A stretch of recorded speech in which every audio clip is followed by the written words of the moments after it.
இருங்க madam. Hello, கேக்குதா? சொல்லுங்க மேடம். ஜிஎம் லைன்ல இருக்காங்க, அவங்க கிட்ட பேசுங்க சார். ஜிஎம்ங்களா? ம்.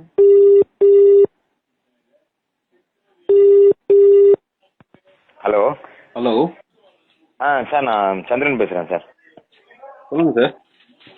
கீழே போய் கேட்டு வந்துட்டேன் சார். ஓகே. அவங்க என்ன சொன்னா, இல்லை சார் நாங்கள் எக்ஸ்பிளனேஷன் கொடுத்தோம் சார், அது நாங்கள் பார்த்துட்டு திருப்பி கூப்பிடுறோன்னு சொன்னோம், அது தவறுதலாக நடந்திருந்தா சாரின்னு கேட்டோம் சார். இல்ல சார், அந்த ஒரு எதுவும் இல்ல. அந்த சாரி அப்படின்ற வார்த்தையே அவங்க வாயில இருந்து வரல. புரியுதுங்களா? ஓகேங்க சார், ஓகேங்க சார், ஓகே. அவங்க எக்ஸ்பிளைன் பண்ண ரெடியாவும் இல்ல. ஃபர்ஸ்ட் நான் எப்ப பாதுகாப்பு சம்பந்தப்பட்டது அப்படின்ற ஒரு வார்த்தையை எடுத்தனோ அப்பயே கட் பண்ணிட்டாங்க. அதுக்கடுத்து திரும்ப கூப்பிட்டேன். திரும்ப கூப்பிட்டதுக்கு என்ன சொன்னாங்கன்னா, சார் எங்களுக்கு எல்லாம் வேலை இருக்கு அப்படின்னு வச்சுட்டாங்க.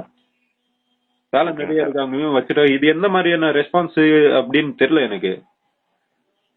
சார் அதான் நான் கீழே போய் கேட்டேன். இருங்க, ஒரு டிபார்ட்மெண்ட்ல இருந்து எது கூப்பிடுறாங்க? ஒண்ணு, தவறு செஞ்சதை திருத்திக்கணும். இல்ல அந்த தவறு எப்படி நடந்துச்சு, தப்பா நடந்துச்சு அதை எக்ஸ்பிளைன் பண்ண கத்துக்கணும் ஒரு மீடியா, இல்லீங்களா? அதை விட்டு திடீர்னு நம்ம பேசிட்டு இருக்கும் போதே கால் கட் பண்றாங்கன்னா அது வேணும்னு பண்ண மாதிரி தானே இருக்கு. இல்ல சார், வேணும்னு பண்றது கிடையாது. அவங்களுக்கு அசைன்மெண்ட் இப்ப உங்களை கனெக்ட் பண்ண அவங்க இருக்காங்களா சார் கீழே, அவங்க டக்குன்னு கூப்பிட்டதுனால அவங்க அவசரமா போக வேண்டியிருந்ததுனால போயிருக்காங்க. அந்த யார் நியூஸ் போட்டாங்களோ அவங்களையும் கூப்பிட்டு பேசியிருக்காங்க. நியூஸ் போட்டது யாரு? அவங்க பேர் நியூஸ் போட்டது யாருன்னா புரியல சார். இல்ல, நியூஸ் ஸ்டார்டிங்ல இருந்து அந்த அசைன்மெண்ட் ரெடி பண்றாங்கல்ல, ஒரு நியூஸ போடுறதுக்கு முன்னாடி ஒருத்தர் பண்ண மாட்டாங்க சார், 4-5 பேர் பாப்பாங்க. அவங்க என்ன சொல்லிட்டாங்கன்னா, நான் கீழே போய் கேட்டதுக்கு மாத்திரேன்னு சொல்லிட்டாங்க, இனிமே கொஞ்சம் கவனமா இருக்கும்னு சொல்லிட்டாங்க சார் அவங்க. அதுவே அப்பயே சொல்லிருக்கணும் இல்லீங்களா சார்? இப்ப எனக்கு என்ன தேவைன்னா, உங்க சைட்ல இருந்து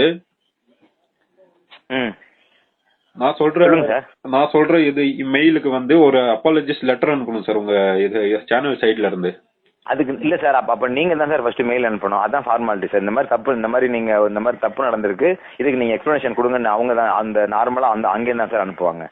அதே சார், அதே அட்ரஸ்ல இருந்து உங்களுக்கு ஒரு மெயில் வரும், ஓகேங்களா? அதுக்கு வந்து அப்பாலஜிஸ் லெட்டரோ இல்ல தெளிவா எக்ஸ்பிளைன் பண்ணுங்க என்ன நடந்துச்சுன்னு முதல்ல. உங்க நேம் சார்? இருங்க சார், மீடியா அப்படின்றது வந்து ஃபேஸ் பண்ண கத்து. ஒரே நிமிஷம் சார், உங்க நேம் சார்? என் பேர் மதுகுமார். எங்க சார் பேசுறீங்க? தமிழ்நாட்டுல சேர்ந்தவன் தான். நான் எல்லை பாதுகாப்பு படையில counter insurgency and anti terrorism ஸ்குவாட்ல இருக்கேன். சரிங்க சார். புரியுதுங்களா?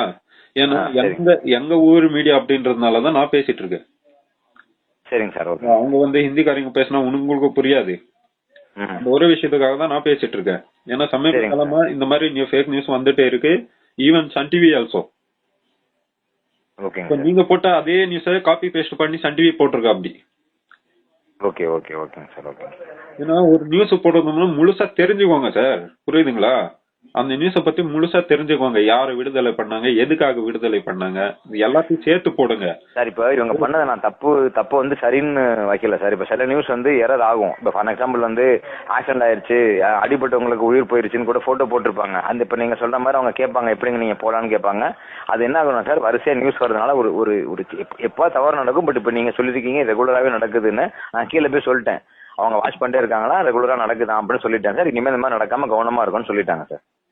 ஓகே, நல்லது. இனிமே அந்த மாதிரி வராம பாத்துக்கோங்க. இந்த மாதிரி பாதுகாப்பு சம்பந்தப்பட்ட நியூஸ வந்து நீங்க நல்லா உன்னிப்பா கவனிச்சு போடணும் சார். இந்த மாதிரி எல்லாம் ஏனோ பண்ணலாம் போட்ட முடியாது. வேற மாதிரி நியூஸ் இல்ல. சரிங்க சார். இல்ல அதான் சொல்லிருக்கேன் சார். நான் இனிமே ஒரு தடவை கிட்டத்தட்ட செக் பண்ணிட்டு அனுப்புறேன்னு அவங்களே சொல்லிருக்காங்க சார். ஓகே, பாருங்க உங்களுக்கு மெயில் வரும், அதை கொஞ்சம் அக்செப்ட் பண்ணிருங்க. சரிங்க சார், தேங்க்யூ சார்.